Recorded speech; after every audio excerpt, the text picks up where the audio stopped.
आता मला एक मीडियाच्या माध्यमातून आज सर्व जिल्ह्याला सांगायचं, कारण जिल्ह्यात नेतृत्व करत असताना मी एक ठिकाणी कुठे हजर राहील.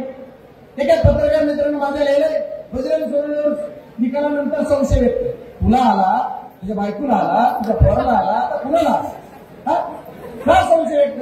का तर बजरंग सोनवणे केसमध्ये फॉर्म भरायला दिसले नाही. माझा स्वतःचा मुलगा आहे, माझाच आहे, तिथं उभा होता राहता तो बंद येतो, पण रॅलीला नाही. ह्याला संशय आला पत्रकाराला. आता ह्याला संशय आला कसा आला तीच कळाला. अरे माझ्या जीवापाड प्रेम मी माझ्या मतदारसंघावर करतो. त्या मतदारसंघातल्या माझ्या जनतेने लोकसभेला जेवढं झटून होतं त्याच्यापेक्षा 5 विधानसभेला झटलो. मलाही सुद्धा होतं, मलाही झटत होतो मी.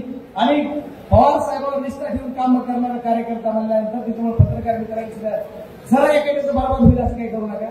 जरा ठीक आहे तुम्ही असतात सत्तेच्या बाजूचे, मान्य मला आज देखलं काय सगळं काय अडचण नाही, पण सगळं सत्य लिहा.